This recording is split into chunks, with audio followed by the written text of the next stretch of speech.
Guys, and welcome back to my YouTube channel. My name is Sneha and welcome to the March wrap-up of 2022.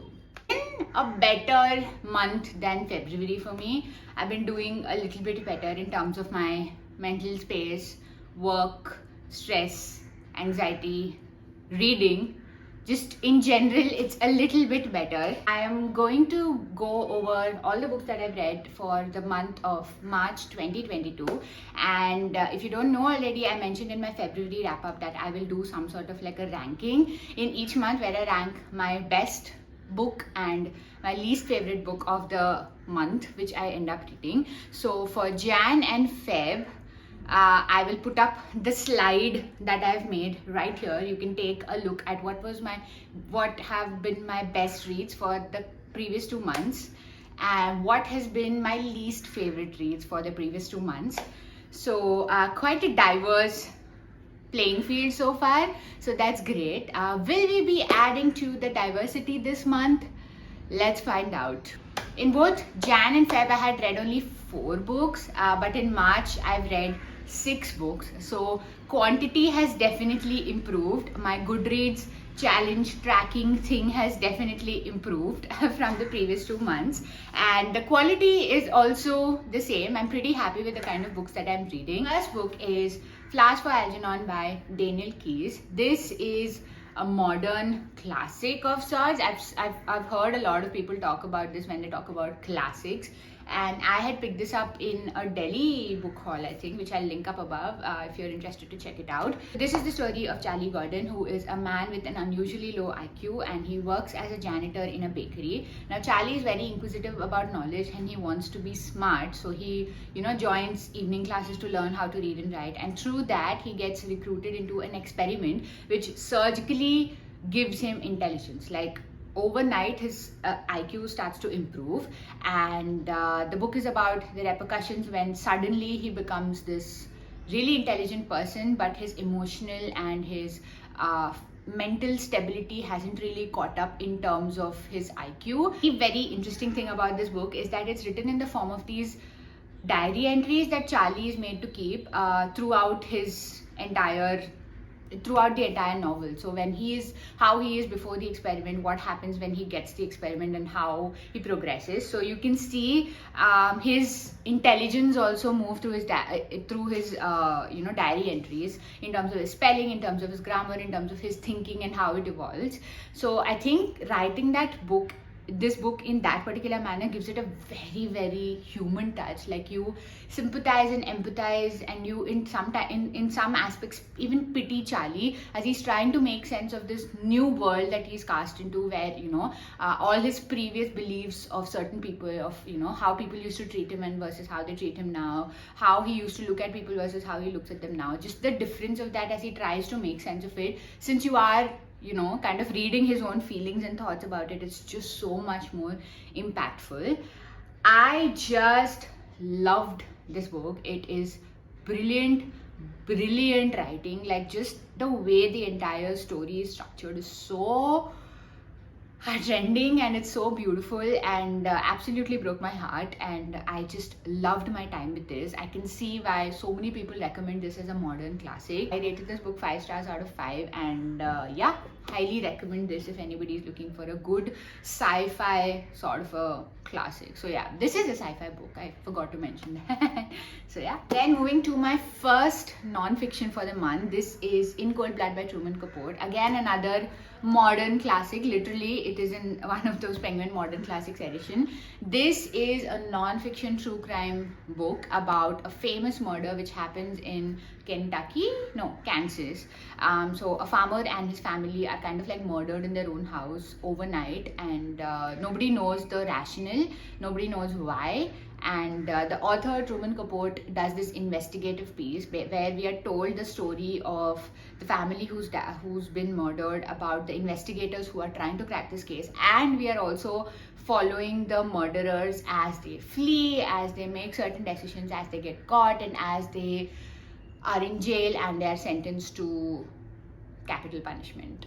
It's a tale on how you really can't escape your lot in life. Like it's like your upbringing, the trauma that you go through, the heartbreak that you go through, just how much it affects you.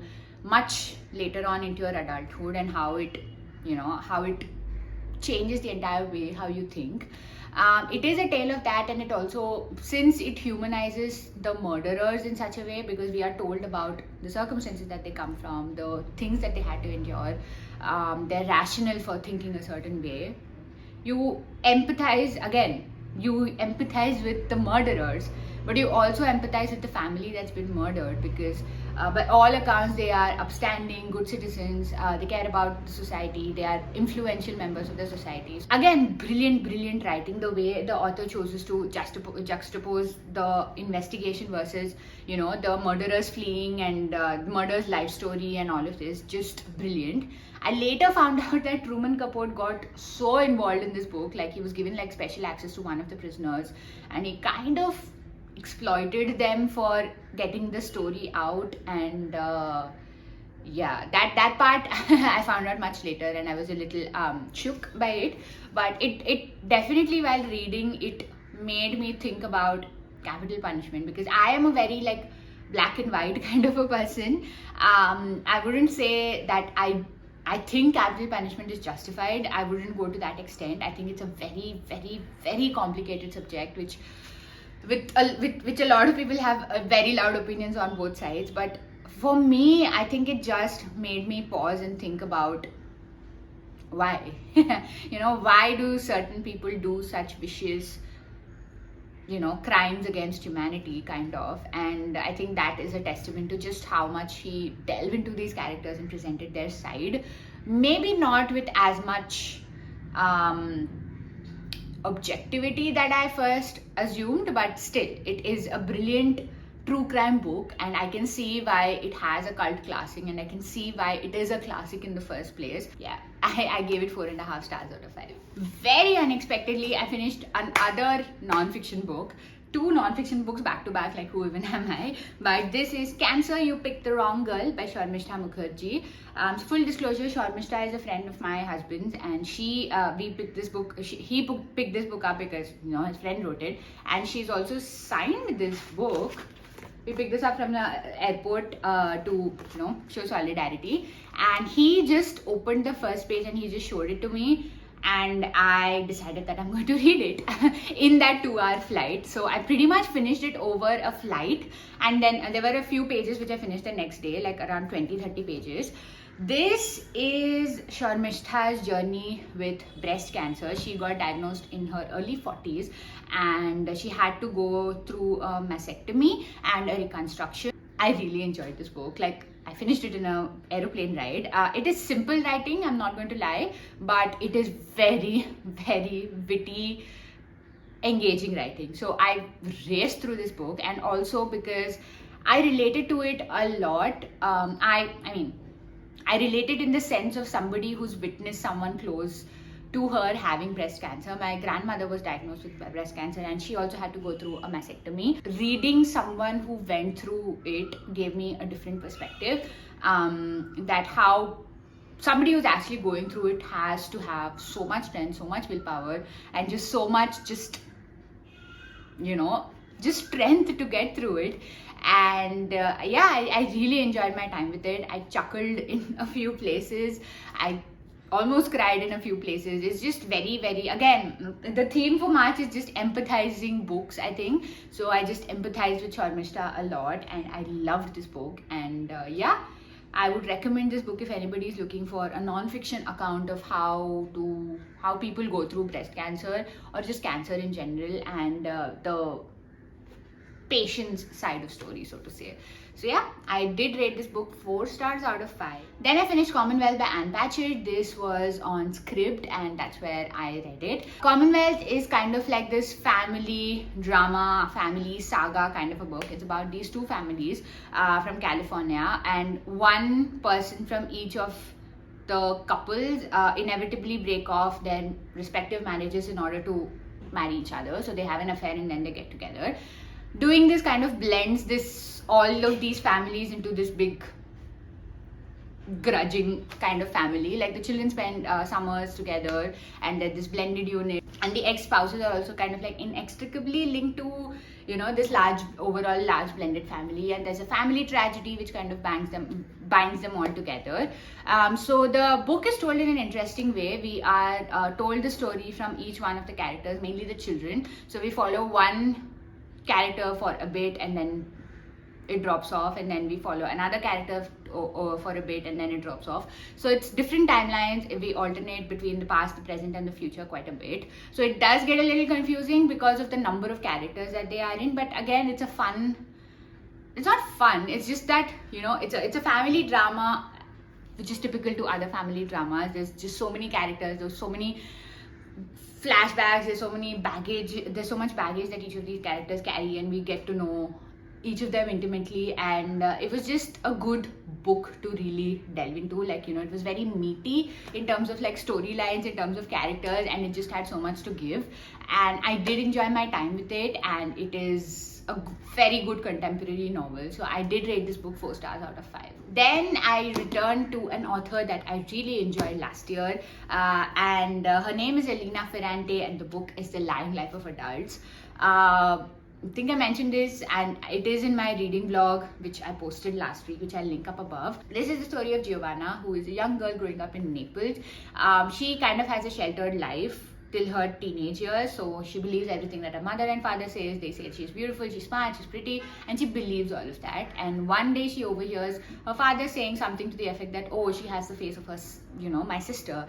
And Giovanna is kind of shook by that, because her mother and her father don't get along with her aunt, basically her father's sister. They think she's very ugly and she's very petty and she's manipulative and all that. And when she hears her father say that, oh, my daughter is turning into my sister, she's kind of shook. And that therein begins her unraveling, sort of. Like, she no longer believes everything that her parents say, and she sees them as the faulty, error-prone human beings that they really are. And she also she meets her aunt, and with that she meets like this entire side of Naples that she never really is exposed to. I did not enjoy this book.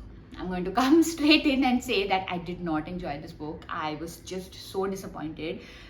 Giovanna is a character that is very like she's very teenage, you know, she's very young as a character. So the tantrums that she throws, some of the decisions that she takes, you know, her underconfidence but also her overconfidence in herself, it just rubbed me off the wrong way. And I think the translation also didn't help with that fact. Probably Italian is a language that has all these like this angst and you know, moodiness within it, and I'm pretty sure that it translates well in Italian itself.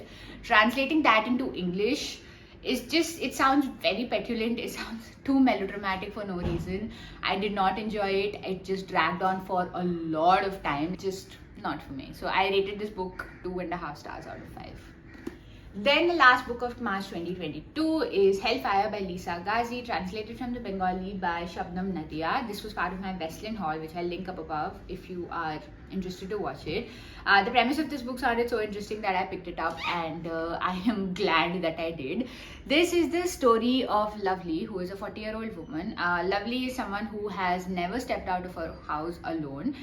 She comes from a very, very protective kind of family. Like, her mother locks her and her sister up, and she doesn't let them do things and doesn't let them go into the terrace and things like that. And Lovely, on her 40th birthday, suddenly gets this opportunity to go to the market alone, and the story picks up from there about how she experienced all these different things alone for the first time, and how she breaks a few rules for the first time. And then we shift to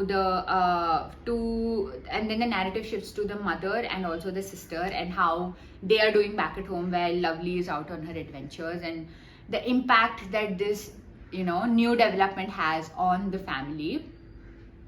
I really enjoyed this book.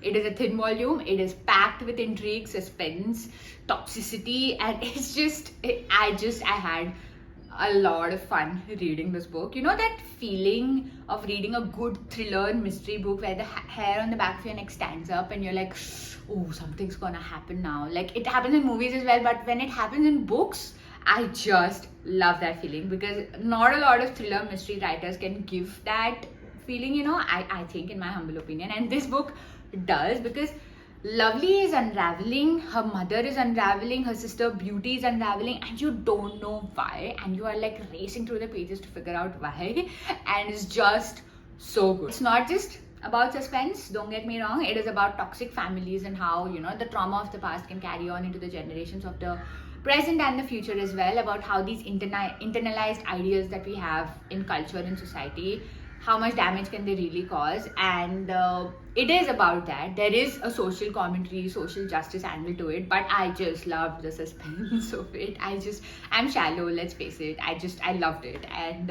it did give a taste of Dhaka as well. I don't think I've ever read a book set in Bangladesh, so that was also fun and interesting. And yeah, such an underrated South Asian book, but highly recommend from me.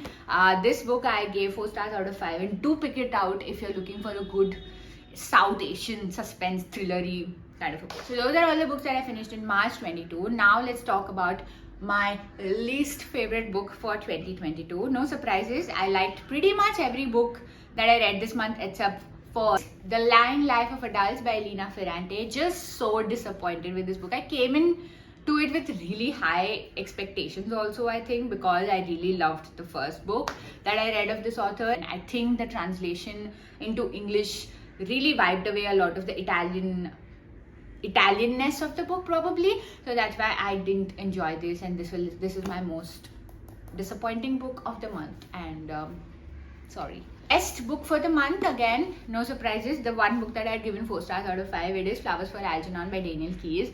There is a classics added into the race, and I'm just so excited.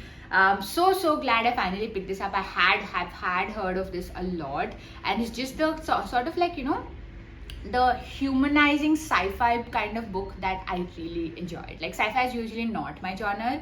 Hey, so technically sci-fi is never my genre, and sci-fi is now in the best books of 2022 for me. I'm just so proud of the diversity of that pool.